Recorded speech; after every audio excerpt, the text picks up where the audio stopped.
17 फरवरी को KPO office पर शाम 7 बजे के करीब दहशतगर्दों की जानिब से हमला कर दिया गया। 3 दहशतगर्द कराची पुलिस ऑफिस में खुदकुश जैकेट के हमरा दाखिल हुए और अंधाधुंध फायरिंग शुरू कर दी, जिसके नतीजे में एक head constable Saeed, lift operator और एक सैनिटरी वर्कर अजमल मसीह जाँ बहक हुआ। वाक़े पर आईजी सिंध की जानिब से नोटिस लेते हुए शहर भर की पुलिस और SSU कमांडो को तलब कर लिया गया, जबकि रेंजर्स भी मदद के लिए पहुँच गयी। दहशतगर्दों से फायरिंग का तबादला शुरू हो गया।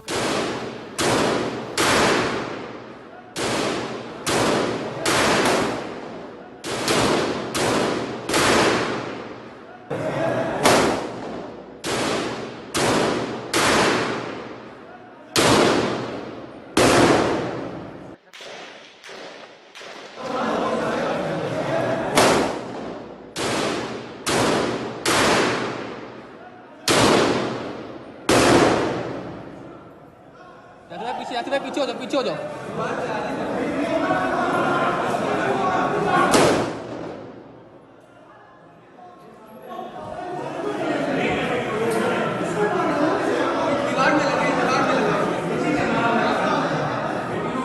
इस कमरे में ना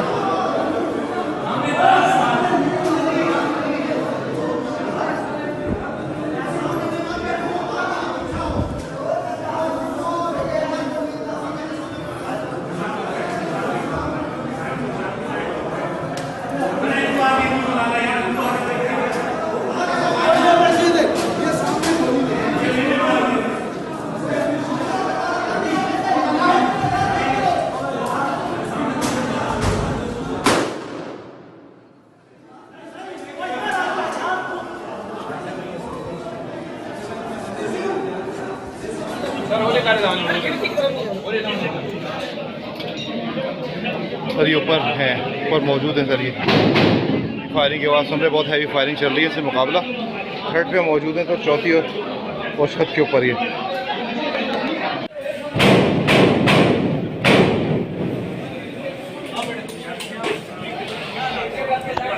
इसी दौरान एक दहशतगर्द ने खुदकुश हमले से धमाका कर दिया, जबकि 2 हमलावर फायरिंग करते रहे और सिक्योरिटी फोर्सेस से मुकाबला जारी रहा। जरूरत पड़ने पर पाकिस्तान आर्मी के SSG कमांडो भी दहशतगर्दों के इरादों को नाकाम करने पहुंच गए। 3 घंटे तक जारी रहने वाली इस जंग में आखिरकार फतेह हमारे कानून नाफिज करने वाले इदारों की हुई।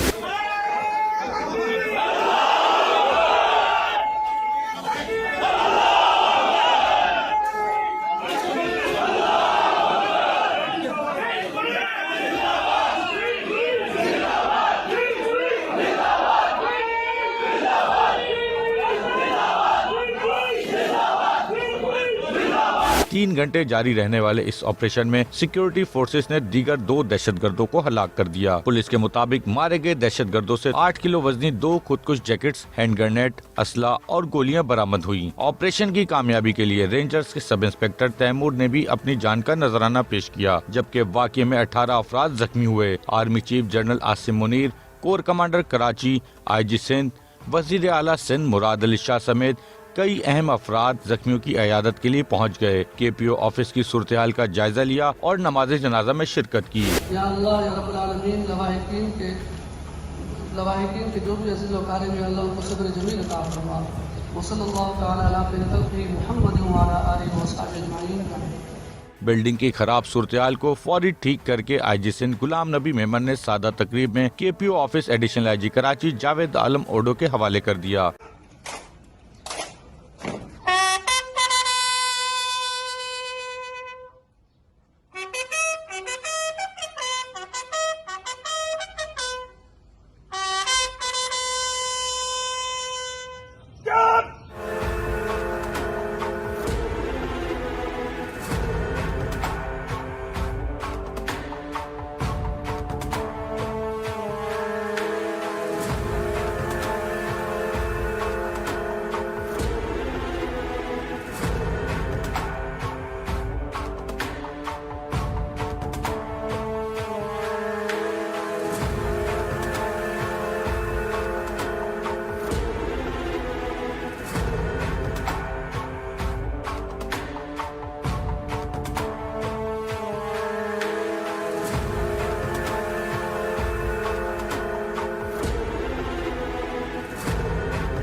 एडिशनल आईजी कराची जावेद आलम ओडो ने न्यूज कॉन्फ्रेंस करके बताया कि ऑपरेशन में हिस्सा लेने वाले तमाम अफराद, ख्वाह वो जख्मी हो या शहीद, उनकी कुर्बानियों को याद रखा जाएगा। मैं समझता हूँ कि बड़ा सानिया था, जो कि जिस तरह बारूद का मवाद और जिस तरीके से उनकी तैयारी थी, ये और ज्यादा खराब पैदा कर सकता था और ज्यादा नुकसानदाह साबित हो सकता था पुलिस के लिए और यहाँ पे मौजूद जो दूसरे लोग यहाँ पे कंप्लेनेंट भी कुछ मौजूद थे ये। लेकिन अल्लाह के फजल से जिस बहादुरी से पुलिस ने और रेंजर्स ने इसको पहले पुलिस ने उनको जिस तरह रेजिस्ट किया, फायर करके उनको इंगेज किया है और बाद में इतनी क्विक रिस्पॉन्स से पुलिस और रेंजर्स के कमांडोज पहुंचे हैं, एसएसयू पहुंची है और उन्होंने जिस तरीके से किया है तो मेरे ख्याल में काबिल सताइश है। जाहिर है इस वक्त ये मौका नहीं है कि उनके काम की ज़रूर तारीफ होगी और इंशाल्लाह उनको इनाम कराम भी होगा, लेकिन इस वक्त हम बहुत ही अफसरज़दा हैं उन कीमती जानों की वजह से जो 4 हमसे जा चुके हैं, जिसमें हमारे जवान भी हैं, रेंजर्स भी है, एक एडी का भी जो वर्कर है वो इस तरह शहीद हुआ है और एक हमारा जो यहाँ का इंचार्ज था वो काफ़ी सीरियस है। इसके अलावा दूसरे भी काफ़ी सीरियस हैं। टोटल मिला के 11 पुलिस के अफसरान जख्मी इस वक्त हैं एज वी स्पीक। तकरीबन 7 या 8 हैं मेरे ख्याल में रेंजर्स के, वो जख्मी हैं और जो 4 हैं वो जिस तरह मैंने बताया शहीद हो चुके हैं, उनमें से कुछ क्रिटिकल है।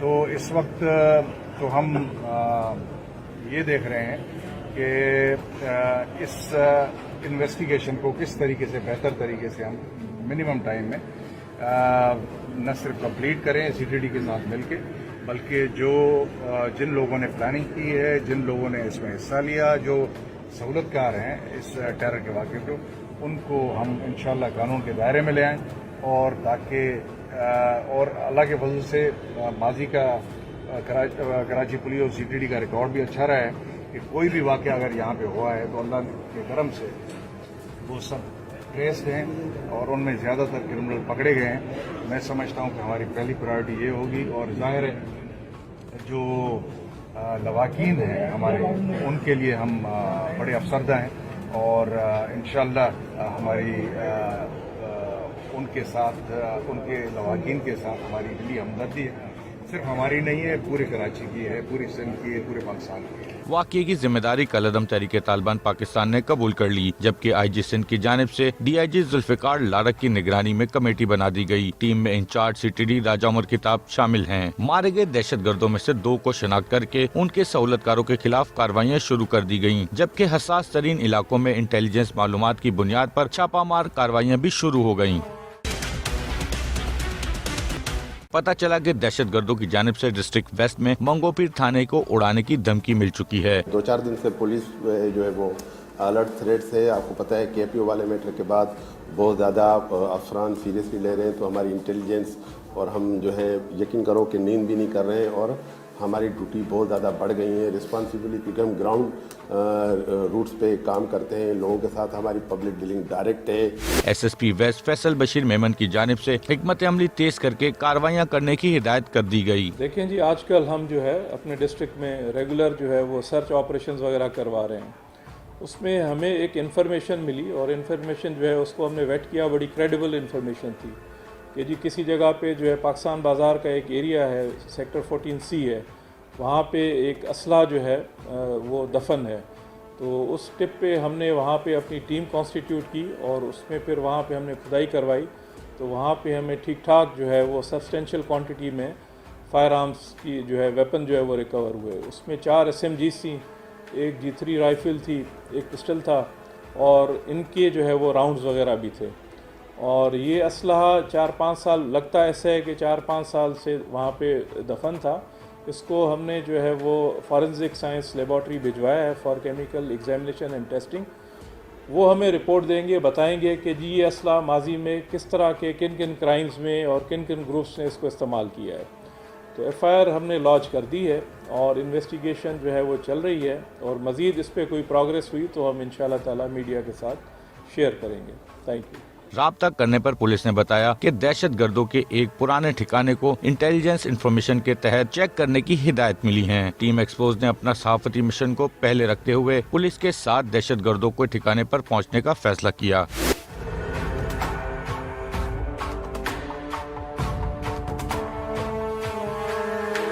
मैं इस वक्त पहुंचा हूं पाकिस्तान बाजार थाने, जो कि औरंगी टाउन में वाक़या है। और आज पाकिस्तान बाजार पुलिस की जानिब से हमें बुलाया गया है। कोई स्पाई इंफॉर्मेशन है, पुलिस के पास जाते हैं, पूछते हैं कि आज पाकिस्तान बाजार पुलिस कहां कार्रवाई करने वाली है।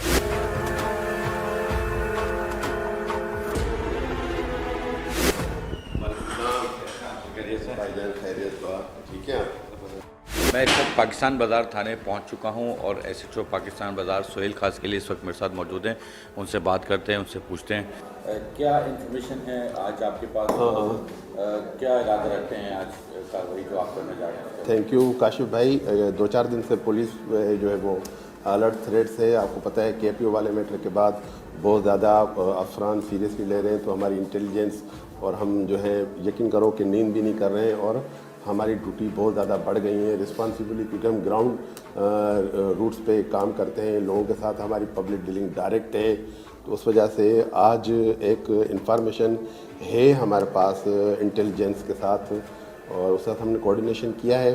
एक जगह पे जाना है और इंशाल्लाह आप लोगों का साथ होगा, हम चलेंगे आपके साथ और देखते हैं क्या होता है आगे। अल्लाह पाक खैर करेगा। तो दिन रात लगे हुए हैं, अल्लाह पाक इंशाल्लाह कामयाबी देगा और दुश्मन पर फतेह हासिल करनी है। बिल्कुल, मैं आपको बताऊं कि KPO हमले के बाद पुलिस में बहुत ज़्यादा सख्ती हो चुकी है। तमाम पुलिस के अफसरान इस चैलेंज में हैं कि उन टेररिस्टों को या उनके जो दीगर साथी टेररिस्ट शहर के अंदर मौजूद हैं उनका खात्मा करेंगे।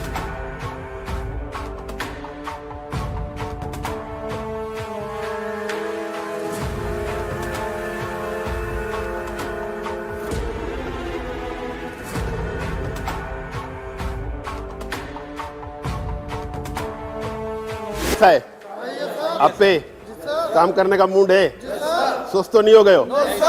एक स्पाई इंफॉर्मेशन है तो एक रेड पे चलेंगे, तो उसमें ज़रा हिम्मत दिखाना और इंशाल्लाह ताला कामयाबी मिलेगी। और थोड़ा हिम्मत दिखाना, उसमें दुश्मन हमसे लड़ भी सकता है, हो सकता है कोई हो मौजूद हो, हमसे लड़ाई हो जाए। तो ज़रा अपना भी ख्याल करना और आसपास के लोगों का या शहरी आबादी कोई साथ ना हो या क्या ना हो, लेकिन अपना मोरल अपने जवानों का ज़रूर ख्याल रखना। इंशाल्लाह ताला हम और तुम कामयाब होंगे। पाकिस्तान जिंदाबाद। बिल्कुल, पुलिस की जानिब से पूरी प्लानिंग कर ली गई है। SHO की जानिब से अपने टीम के तमाम जवानों को समझा दिया गया है कि क्या हिकमत अमली रखनी है, जिस वक्त जाएंगे रेड के ऊपर क्या पॉलिसी रखनी है।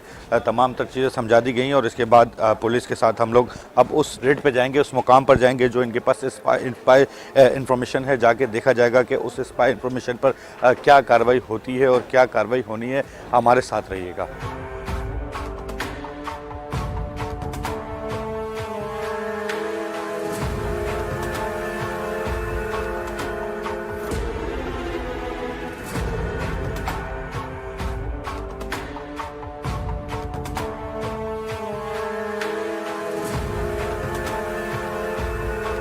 पुलिस के साथ मैं पहुंचा हूं औरंगी टाउन के उन इलाकों में। मेरे साथ इस वक्त SHO मौजूद हैं, SHO पाकिस्तान बाज़ार। मेरा कैमरामैन आपको दिखाए तो ये बिल्कुल सुनसान जगह है, पहाड़ हैं यहाँ पर और यहाँ पर ही कोई इन्फॉर्मेशन है इनके पास। जगह भी आप देख सकते हैं कि कैसी तंग है। पुलिस यहाँ पर जारी है, पुलिस से पूछते हैं। देखिए, इतनी ही ख़तरनाक जगह है, हम वहाँ जा रहे हैं तो क्या एक्सपेक्ट करते हैं, क्या इन्फॉर्मेशन है आपके पास। इस पर इंफॉर्मेशन है, कुछ भी हो सकता है, देखते हैं, अल्लाह पाक खैर करेगा, लेकिन हिम्मत करते हैं, देखते हैं क्या है, अल्लाह खैर करेगा। बिल्कुल, पुलिस के साथ मैं इस वक्त पहुंचा हूं। बिल्कुल पहाड़ी इलाका है, यहाँ पर ऊंची नीची जगह है, झाड़ियाँ भी हैं। ये जगह वैसे कौन सी कहलाती है। मतलब मंगो पीर और Orangi town 14C। Orangi town 14C है, मंगू पीर और हमारा बॉर्डर सेक्टर 14C है जहाँ पर हम जा रहे हैं पुलिस के साथ। इस जगह भी आप देख सकते हैं कि किस तरह की है। तमाम तरह एहलकारों की जानिब से बुलेट प्रूफ जैकेट भी इन्होंने पहन ली है ताकि अगर कुछ 19-20 हो सके तो फौरी तौर पर दहशतगर्दों को जवाब दिया जाए।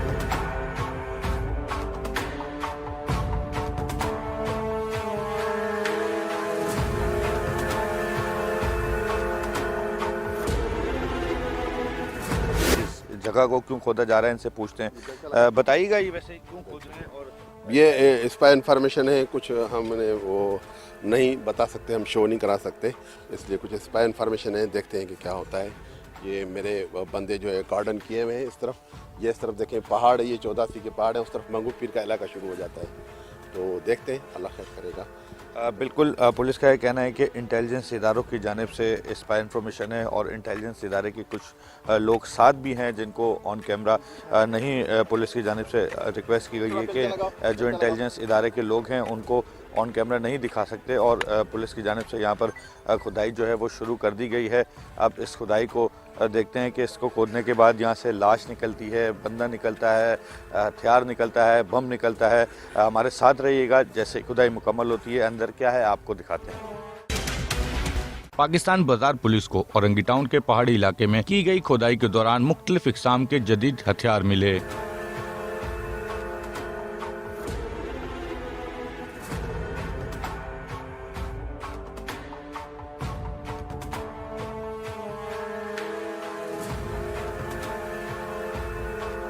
पुलिस की जानिब से मुस्तकिल खुदाई की जा रही है और इस पूरे एरिए का कॉर्डन कर लिया गया है। मैं जिस एरिया में इस वक्त मौजूद हूँ ये इंतहाई सेंसिटिव एरिया है और पुलिस की जानिब से इस तमाम एरिए का जो है वो पूरा कॉर्डन किया गया है और एक जो है वो गड्ढा खोदा जा रहा है जिसके अंदर से पुलिस को इत्तलात हैं कि इसके अंदर से कुछ मिलेगा। कुछ इंटेलिजेंस इदारे के लोग भी मौजूद हैं जिन्होंने यहाँ की पॉइंटेशन की है और ये पुलिस की जानिब से इस वक्त गड्ढा खोदा जा रहा है। गड्ढा खोदने के बाद ये आप देख सकते हैं कि पुलिस को कुछ मिला है, लोहे नुमा कुछ चीज़ है, ये पुलिस की जानिब से निकालनी शुरू कर दी गई है।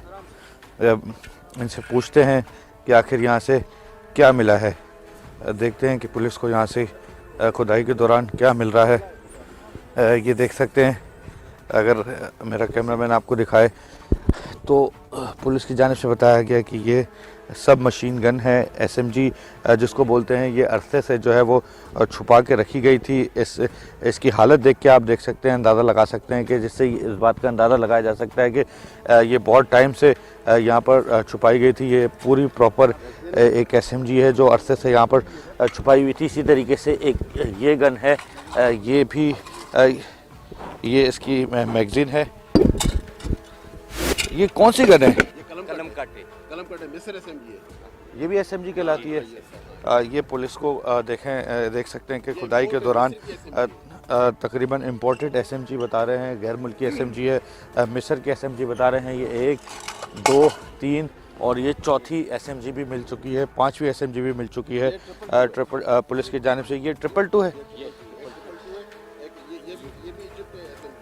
ये भी कलम कट गन कहलाती है, SMG है। और ये एक बता रहे हैं कि 222 की राइफ़ल है, ये भी पुलिस को मिल चुकी है। इससे इस बात का अंदाज़ा लगा SMG है। ये देख सकते हैं कि आप कि पूरी मिट्टी के अंदर जो है वो लेस हो रही है, सारा मट्टी इसमें भरी हुई है। ये G3 गन है जो अमूमन हमारी आर्मी के पास होती है, उसका मैगज़ीन है। ये पुलिस ने यहाँ से निकाल लिया है और चीज़ें भी निकाल रही है पुलिस। ये एक पिस्टल पुलिस निकाल चुकी है। ये कौन सा पिस्टल होगा? ये TT पिस्तौल है। ये TT पिस्तौल है जो काफ़ी टाइम से यहाँ पर जो है इसी गड्ढे के अंदर दफन था। ये SMG का मैगज़ीन है जो पुलिस की जानिब से निकाला गया। मुस्तकिल गड्ढे को खोदा जा रहा है और मुस्तकिल उसमें से मुख्तलिफ इक़साम के असले निकल रहे हैं। कभी SMG, कभी G3, कभी एक ये पिस्टल है मेरे हाथ में जो यहाँ पर गड्ढा खोद के निकाली गई है। किसी G3 का मैगज़ीन निकला है। इस तरीके से डिफरेंट इक़साम की यहाँ से जो है वो हथियार निकल रहे हैं। डिफरेंट इक़साम के हथियार निकलने के बाद पुलिस एक मुकाम पर जमा कर रही है। ये आज पुलिस को एक बड़ी और कामयाब कार्रवाई मिली है। यहाँ पर इंटेलिजेंस इदारों की मदद से मुस्तकिल अब भी गड्ढा खोदा जा रहा है।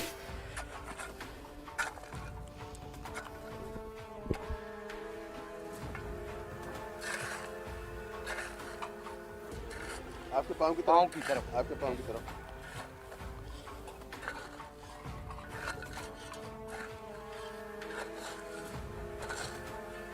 ये पुलिस की जानिब से मुस्तकिल खुदाई की जा रही है और अब भी खुदाई जारी है।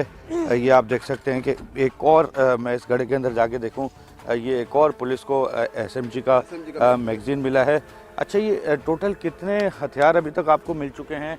और ये SMG का मैगजीन है, ये तो 4 एक बड़ा हथियार है और ये ममनुआ बोर है, ये आम आदमी के पास नहीं होता है। नहीं सर, ये 4 SMG हैं दफनशुदा, जिसमें 2 G3 के मैगजीन हैं। कुछ पार्ट्स ये G3 का एक हिस्सा है टूटा हुआ, ये G3 के मैगजीन है। एक इसमें 222 गन है, एक ये TT पिस्टल है, और तकरीबन मुख्तलिफ ये राउंड्स हैं हमारे पास। तो ये बाद में गिनती करते हैं, देखते हैं कितने। अच्छा, ये इस हथियारों को देख के ऐसा लग रहा है, इस मैगजीन को देख के ऐसा लग रहा है कि ये काफ़ी टाइम से यहाँ पर छुपाए गए हैं। आपके पास भी इंटेलिजेंस मालूमात थी, तो अमूमन इस तरह के हथियार कौन से ग्रुप इस्तेमाल करते हैं, कौन लोग करते हैं? क्योंकि ये ममनुआ बोर नहीं है। हम कबल इस वक्त कुछ नहीं कह सकते, लेकिन देखते हैं आगे इंट्रोगेशन क्या हमारी होती है। आगे इंटेलिजेंस और हमारी इंट्रोगेशन, इनको हम फॉरेंसिक कराएंगे तो आगे पता चलेगा कि क्या इंट्रोगेशन होती है। नहीं, एक्सपेक्ट कर सकते हैं कि इस तरह की SMG या G3 जो है वो टेररिस्ट ऑर्गेनाइजेशन इस्तेमाल करती है? ज़रूर, क्योंकि क्लाशन को जो ममनुआ बैर है, ये हर आदमी के पास और आम आदमी के पास नहीं है जी। ये कराची ऑपरेशन जैसे ही शुरू हुआ था तो बहुत सारे हथियार थे जो इसी तरीके से मुख्तलिफ गढ़ों के अंदर दफन कर दिए गए थे, मुख्तलिफ खड्डों में दफना दिए गए थे। कोई किसी टैंक से निकलता रहा, कोई कहाँ से निकलता आ रहा। आज ये देख सकते हैं कि आप बड़ी तादाद में जो वेपन निकला है ये औरंगी टाउन के पहाड़ी इलाके से निकला है। इस गढ़े से अंदाज़ा लगा सकते हैं कि मैं इस वक्त इस गढ़े के अंदर भी आ चुका हूँ। तकरीबन ये 3-3.5 फीट का जो है वो गढ़ा यहाँ पर किया गया है पुलिस की जानिब से उस गढ़े के अंदर। उसके बाद यहाँ से वेपन निकलना शुरू हुआ है और वेपन को देखकर बज़ाहिर पुलिस का भी ये कहना है कि देखकर ऐसा लगता है कि ये वेपन किसी टेररिस्ट ऑर्गेनाइजेशन का था, इसी वजह से यहाँ पर छुपाया हुआ था। अमूमन टेररिस्ट ऑर्गेनाइजेशंस जो है इसी तरीके के इन्हीं एरियाज़ को चुनती है। चूँकि पहाड़ी इलाका है, ऐसे ही एरियाज़ चुने जाते हैं अपने वेपन्स छुपाने के लिए, जो काफ़ी अरसे से दफन था। आज पुलिस ने कामयाब कार्रवाई करके यहाँ से निकाल लिया है। अच्छा, मुझे एक सवाल का और जवाब दीजिएगा, ये अभी ही कार्रवाई हुई है या KPO हमले के बाद आप लोग ज़्यादा एक्टिव हो गए? जी हाँ, ज़रूर। जो हमारे ये KPO पे जो हमला हुआ था उसके बाद हम कुछ ज़्यादा एक्टिव हुए और वो थ्रेट्स भी थी कुछ ज़्यादा। जो ये हमारे बॉर्डर के थाने लगते हैं, हमारा मंगू पीर और ये हमारा पाकिस्तान बाज़ार थाना, सरजानी टाउन, ये हमारे लास्ट मंगू पीर के बाद बलूचिस्तान शुरू हो जाता है। तो ये काफ़ी टाइम से हमारे पास ये थे इंटेलिजेंस की मालूमात, तो आज ये कार्रवाई हुई है। बिल्कुल, मैं आपको बताऊं कि ये वैसे ही सेंसिटिव करार दिए जा चुके हैं मंगोपीर थाना और रंगी टाउन थाना, क्योंकि ये बॉर्डर के एरियाज़ लगते हैं, पहले ही सेंसिटिव एरियाज़ हैं। वहाँ पर पुलिस काफ़ी तेज़ हुई है। आज जिस तरीके से वेपन्स निकाले हैं KPO हमले के बाद, ख़ास तौर पे टेररिज्म के ख़िलाफ़ पुलिस ने अपना काम तेज़ कर दिया है। देखते हैं कि मज़ीद क्या क्या कार्रवाइयाँ सामने आती हैं।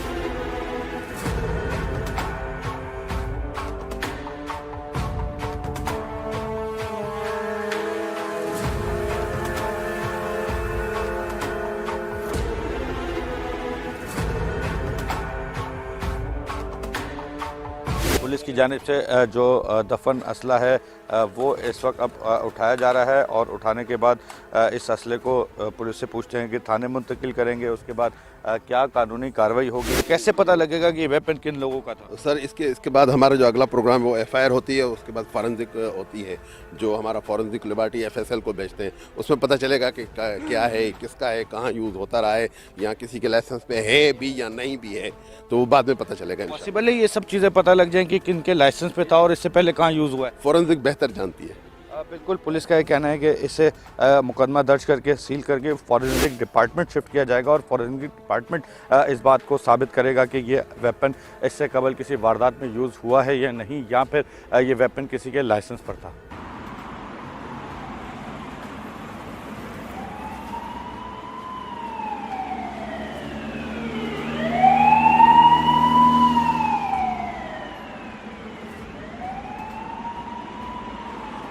मैं इस वक्त पाकिस्तान बाज़ार पुलिस स्टेशन वापस पहुंच चुका हूं और जिस पुलिस की नफरी और SHO के साथ जो है वो बड़ी तादाद में वेपन बरामद हुआ है। पुलिस के दस्ते भी यहां पर पहुंच चुके हैं, पुलिस भी पहुंच चुकी है। वेपन के हमरा जो गड्ढा खोद के रिकवर किया गया था, उस वेपन के हमरा पुलिस मेरे साथ यहां पर पहुंच चुकी है। अब उस वेपन को क्या किया जाएगा, यहाँ पर थाने लेके आ चुके हैं। थाने लाने के बाद पुलिस का क्या लाएमल होता है वो पूछेंगे और साथ ही साथ पुलिस अपनी कस्टडी में रखने के बाद कब फॉरेंसिक के लिए भेजती है और क्या इनका नेक्स्ट प्लान होता है वो भी डिस्कस करते हैं।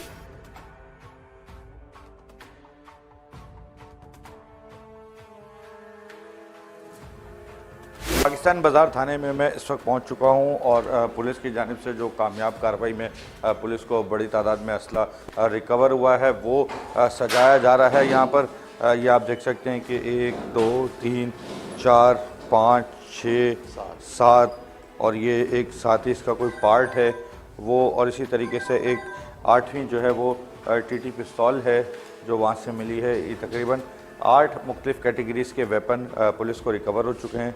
इनसे पूछते हैं कि ये कौन कौन सी कैटेगरी में फॉल करते हैं और इनसे क्या इनके बोर हैं, इनसे क्या क्या नुकसानात हो सकते हैं। जी काशिफ भाई, ये मेड इन चाइना है। ये चाइना की क्लाशनकोफ जिसको हम आम ज़बान में बोलते हैं SMG। ये इजिप्टियन है।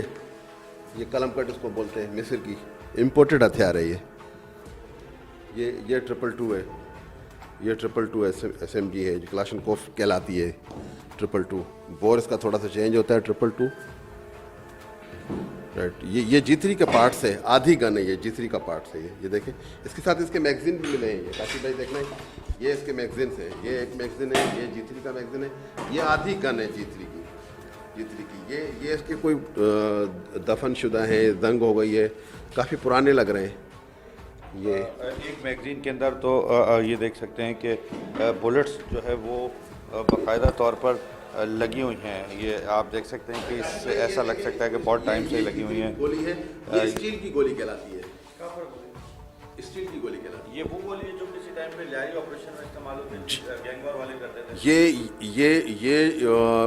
गैंगवार वो इस्तेमाल करते थे और ये गोली अफेक्ट करती है जो बुलेट प्रूफ गाड़ी को भी असरअंदाज होती है। ये गोली, ये वो गोली है। हाँ जी हाँ। आप देख सकते हैं कि ये स्टील बुलेट्स कहलाती हैं। ये इतनी खतरनाक गोली होती है कि अगर पुलिस एहलकार या कोई दीगर बुलेट प्रूफ जैकेट में हो तब भी उसे जो है वो अफेक्ट करती है। ये वही गोली है जिससे लियारी गैंगवार के लोग भी इस्तेमाल किया करते थे। इसी तरीके से ये आप देख सकते हैं कि इस मैगज़ीन के अंदर इस गोली से ऐसे देख के अंदाज़ा लगाया जा सकता है कि इस तरीके से बहुत अरसे से चूँकि इसको दबाया गया था। ये आप देख सकते हैं कि ये गोलियां इस मैगज़ीन के अंदर बाकायदा तौर पर फिक्स हैं। पुराने टाइम पे जल्दी में दफनाया गया है इसे। पूरा मैगज़ीन जो है वो गोलियों से भरा हुआ है और इसके अंदर गोलियां भी मौजूद हैं। और इसी तरीके से एक ये है, ये कौन सा मैगज़ीन है जो अच्छा, एक और सवाल है, ये जिस तरीके से अब इनकी हालत इतनी बुरी है तो अगर इस वेपन को दोबारा यूज़ करना हो तो क्या पॉसिबल है ऑयलिंग और ग्रीसिंग के बाद ये रेडी हो जाए? सर बिल्कुल, क्यों नहीं, ये बन सकते हैं, सब चीज़ें बन सकती है। ये बाकायदा तैयार हो सकते हैं। ये बाकायदा इनके सब चीज़ें, ये पार्ट्स हैं इसके रेडी हो जाते हैं। ये ऑटोमेटिक मशीन गन है, सब मशीन गन, इसको SMG बोलते हैं, सब मशीन गन है। ये देख सकते हैं कि आप ये किस तरीके से मिट्टी के अंदर जो है वो गोलियां को रहने के बाद गोली का कलर भी हरा हरा हो चुका है। मिट्टी के रहने के बाद कलर चेंज हो चुका है। इसी तरीके से ये कुछ बुलेट्स हैं, ये छोटे बुलेट्स हैं। ये बिल्कुल ऐसा बुलेट है, ये आप देख सकते हैं कि ना ये 30 बोर के हैं ना ये 9mm के। ये कौन से पिस्टल? 22 पिस्टल। 22 पिस्टल, छोटा एक पिस्टल आता है 22 पिस्टल, उसके बुलेट्स हैं ये। ये इंसानी जान को नुकसान है। इसी तरीके से स्टील बुलेट्स हैं, बड़ी तादाद में पुलिस को यहाँ पर कामयाबी मिली है। वेपन्स हैं, स्टील बुलेट्स हैं। अच्छा, अब ये सारी चीज़ों का आप फॉरेंसिक भी करेंगे और इस पर किस सेक्शंस के तहत मुकदमा दर्ज है? सर FIR होती है इस पर, फिर हम कानूनी माहिरीन से रब्ता करके और अपने अफसरान को बता के इंशाल्लाह ताला इस पर FIR होगी। फिर ज़्यादा डिटेल फिर हम आपको बताएंगे इंशाल्लाह।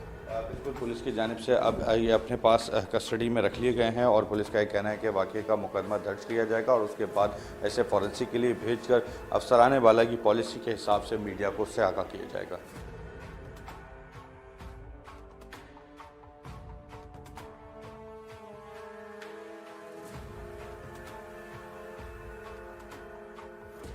हमें एक इन्फॉर्मेशन मिली और इन्फॉर्मेशन जो है उसको हमने वेट किया। बड़ी क्रेडिबल इन्फॉर्मेशन थी कि जी किसी जगह पे जो है पाकिस्तान बाज़ार का एक एरिया है, सेक्टर 14C है, वहाँ पे एक असला जो है वो दफन है। तो उस टिप पे हमने वहाँ पे अपनी टीम कॉन्स्टिट्यूट की और उसमें फिर वहाँ पे हमने खुदाई करवाई। तो वहाँ पे हमें ठीक ठाक जो है वो सब्सटेंशियल क्वांटिटी में फायर आर्म्स की जो है वेपन जो है वो रिकवर हुए। उसमें 4 SMGs थी, एक G3 राइफ़ल थी, एक पिस्टल था और इनके जो है वो राउंड्स वगैरह भी थे। और ये असलहा 4-5 साल लगता ऐसा है कि 4-5 साल से वहाँ पे दफन था। इसको हमने जो है वो फॉरेंसिक साइंस लेबॉर्ट्री भिजवाया है for chemical examination and testing. वो हमें रिपोर्ट देंगे, बताएंगे कि जी ये असला माजी में किस तरह के किन किन क्राइम्स में और किन किन ग्रुप्स ने इसको इस्तेमाल किया है। तो एफआईआर हमने लॉन्च कर दी है और इन्वेस्टिगेशन जो है वो चल रही है और मज़ीद इस पर कोई प्रोग्रेस हुई तो हम इंशाल्लाह ताला मीडिया के साथ शेयर करेंगे। नाजरीन, टीम एक्सपोज ने अपना सहाफती मिशन जारी रखे हुए हमेशा जराइम पेशा अफराद का पीछा किया है। किसी भी खौफ में न आते हुए अवाम तक तमाम तर सूरत हाल को पहुँचाया और हमारा ये मिशन जारी है।